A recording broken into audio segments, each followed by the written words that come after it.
Hello everyone, আসসালামু আলাইকুম। Welcome back to my another blog. যে যেখান থেকে আমার ভিডিওটা দেখতেছেন, আশা করি সবাই ভালো আছেন। আমিও আলহামদুলিল্লাহ ভালো আছি। আজকের ভিডিওটা প্রথমে আমি স্টার্ট করেছি নারায়ণগঞ্জের বালুর মাঠ, এই যে চিজে যাওয়ার জন্য বের হয়েছিলাম অন্য জায়গায় যাওয়ার জন্য। আর বের হওয়ার সময়ই চেঞ্জ হয়ে গেল আমাদের মতামত, কারণ আমরা যেতে চেয়েছিলাম অন্য জায়গায়, কিন্তু আমরা বের হয়ে বলতেছি চলেন আজকে আমরা চিজে যাই, কারণ এটাতে আমাদের যাওয়া হয়নি, বাদবাকি আমাদের যাওয়া হয়েছে মোটামুটি সব রেস্টুরেন্টে। আর এই চিজে বাদ ছিল, এই জন্য আমরা চিজে খেতে গেলাম। এখানে আমরা এখনও দাঁড়িয়ে দাঁড়িয়ে ভাবছি কোথায় যাওয়া যায়, দেখতে পাবেন, কারণ আমরা একটু লেট করে ঢুকতেছি, কারণ আমাদের মতামত নিয়ে অনেক দ্বিধাবোধ করতেছি কোথায় যাওয়া যায়। শেষ পর্যন্ত আমরা চিজেই গেলাম, এই জন্য আমরা রওনা দিয়ে দিলাম। দেখেন ভাবিরা এবার উপরে উঠতেছে যাওয়ার জন্য, কারণ আমাদের প্ল্যানটা হয়ে গেছে চিজে যাওয়া। আমরা সবসময়ই এই তিন ভাবি, প্রথম থেকেই যখন ভাবিদের সাথে পরিচিত হয়েছিলাম তখন থেকেই আমরা ঘোরাঘুরি করি, ভালোই লাগে, কারণ এই 5টা বছর তাদেরকে চিনতেছি, আলহামদুলিল্লাহ অনেক ভালো, অনেক মিশুক। এই জন্য তাদের সাথে আমার ঘুরতেও আমার কমফোর্ট ফিল করি।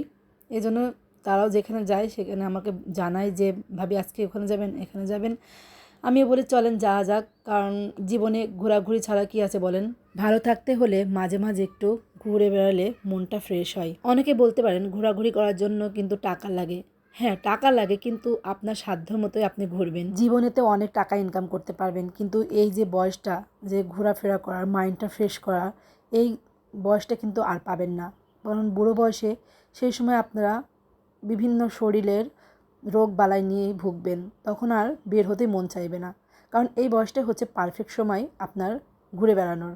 তাহলে আপনি এই জীবনে ইনকাম করে কি করলেন?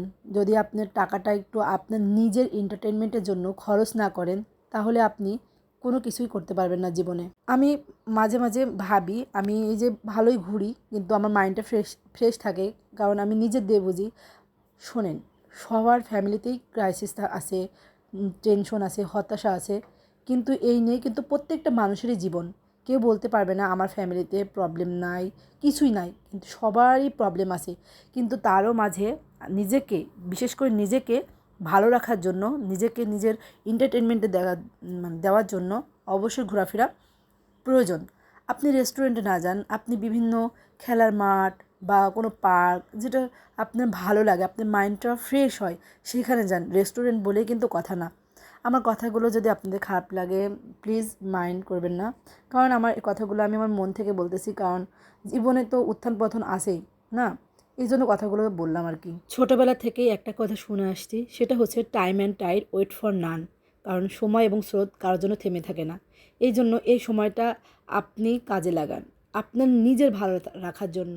আপনি ভালো থাকার জন্য অনেকে আপনাকে হিংসা করবে, সেগুলো আপনি পাত্তা দিবেন না, কারণ আপনি জানেন আপনার ভালো থাকার জন্য আপনাকে কি করা দরকার। এই যে আমি আমার দ্বারাই বোঝাচ্ছি, এই যে আমি ভালোই আলহামদুলিল্লাহ ঘোরাফেরা করি, এটা নিয়ে কিন্তু অনেকেই অনেক কটু কথা বলে, সেটা হোক আমার পরিচিত, সেটা হোক আমার আত্মীয়, কিন্তু তাদের জন্য কি আমি থেমে আছি? থেমে নেই। এই বিষয়ে অনেক কথাই বললাম, যাই হোক, আমি এই বিষয়ে আর কোনো কথা বলতে চাচ্ছি না। আর এই রেস্টুরেন্টটা অনেক সুন্দর, ছবি ওঠার জন্য এই রেস্টুরেন্টটা অনেক সুন্দর। আর এই রেস্টুরেন্ট না কি, সব রেস্টুরেন্টেই ছবি ওঠার জন্য সুন্দর করে রাখে, যেন তাদের খাবার খেতে সবাই আগ্রহী হয়। এজন্যই সবাই রেস্টুরেন্টটাকে সুন্দর মতো করে সাজিয়ে রাখে। আর এই রেস্টুরেন্টের খাবার খেতে কেমন, অবশ্যই আমি এই ভিডিওর লাস্টে জানাবো। এদিকে বাচ্চারা এই পুতুল উঠাবে বলে মাথা খারাপ করে দিচ্ছে, কিন্তু বাচ্চারা কেউ কি তুলতে পারলো? আমার মনে হয় কেউ তুলতে পারেনি, আসলে কেউ তুলতে পারেনি। সবাই এক এক করে ট্রাই করেছে, আমার মেয়েও উঠাতে পারেনি, বাদবাকি কেউই উঠাতে পারেনি। কিন্তু এটা উঠাতে পারুক বা না পারুক, এটা বাচ্চারা অনেক এনজয় করে। এ বিষয়ে বাচ্চারা এটা ওঠার সময় এত চিল্লাচিল্লি করতেছিল যে সারা রেস্টুরেন্ট মাতিয়ে রাখতেছিল। পরবর্তীতে আমরা বুঝতেছি আস্তে আস্তে চিল্লায় না, অনেক মজা পাচ্ছিল। দেখেন লাপাইতেছে সবাই, আর আমরা সবাই লজ্জা পাচ্ছি যে বাচ্চাদের কারণে, যে বাচ্চারা এত জোরে জোরে চিল্লাইতেছে। আর ওই দেখেন আমার মাম্মুনি ঘুরে বেড়াচ্ছে রেস্টুরেন্টে, আর এদিকে আমি ফটোশ্যুট করতেছি টেলিফোন নিয়ে, কারণ একটু দেখাচ্ছি যে আমি টেলিফোনে কথা বলতেছি। এই রেস্টুরেন্টটা আসলে আপনার ছবি ওঠার জন্য অনেক সুন্দর। আর এদিকে বাচ্চারা যে দুষ্টামি করতেছে, এদিক থেকে ওদিক, ওদিক থেকে এদিক ছুটাছুটি করতেছে, খুবই এনজয় করতেছে। এদিকে আমরা হচ্ছে খাবার প্রথমে এসেই অর্ডার করে দিয়েছিলাম, তারপরে আমরা হচ্ছে ফটোশ্যুট করতেছিলাম। এদিকে আমাদের প্রথমেই চলে আসলো আপনার স্যুপ। আমার একটা জিনিসে ভালো লাগেনি, কারণ ওরা স্যুপ দেওয়ার সাথে সাথেই আমাদের খাবার এনে দেয়। এটা আমার এই ম্যানেজমেন্টটা ভালো লাগেনি, কারণ আগে স্যুপ দেওয়া উচিত ছিল। স্যুপ খাওয়ার পরেই হচ্ছে আমাদের খাবারটা দেওয়া উচিত ছিল, কারণ স্যুপ খাইতে খাইতে আর খেতে পারিনি। লাস্টে আমি কী করেছি, মানে কিছুই খেতে পারিনি, অল্প একটু খেয়েছি, বাদ বাকি আমি হচ্ছে প্যাকিং করে আনছি। কি করব, ওই দিন অনেক এনজয় করেছিলাম, বাচ্চা কাচ্চা সহ ভাবিরা মিলে অনেক মজা পেয়েছিলাম ঘোরাঘুরি করতে। আর এই দেখেন আমার মেয়ে তো 2 হাত লাগাই দিয়েছে ফ্রাইটা খাওয়ার জন্য। আমি বলতেছি 1 হাত দিয়ে নাও, বলতেছে না আমি বাঙালি, আমি এরকম করেই খাবো।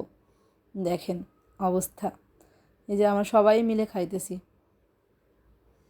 আজকের ভিডিওটা অনেক লং হয়ে গেছে, কিছু করার নাই, ভিডিওটা একটু লং করে করেছিলাম এই আর কি। আর লং ভিডিওতে আমার বেশি ভয়েস রেকর্ড দিতে মন চায় না, কিন্তু আজকে একটু বেশি ভয়েস দিলাম, কারণ আবেগে হয়ে পড়েছিলাম ঘোরাঘুরির ব্যাপারে, এই কারণে হচ্ছে একটু বেশি দিয়ে ফেলেছি। যদি আমার ভিডিওটা আপনাদের ভালো লাগে অবশ্যই কমেন্ট করবেন, আর কে কে আমার ভিডিওটা দেখেন আর কোন জায়গা থেকে আমার ভিডিওটা দেখেন অবশ্যই আমার এই ভিডিওর নিচে কমেন্ট করবেন, আমি অনেক খুশি হব। আমরা হচ্ছে আরও একটা জিনিস অর্ডার করেছিলাম, সেটা হচ্ছে পিৎজা খাইয়ে তারপরে আমরা হচ্ছে ওখান থেকে রওনা দিয়েছিলাম। এই দেখেন আমাদের পিৎজাটাও কিন্তু চলে এসছে। আমরা অর্ডার করেছিলাম রিং পিৎজাটাও মোটামুটি ভালো ছিল, খুব যে বেশি ভালো ছিল তা না।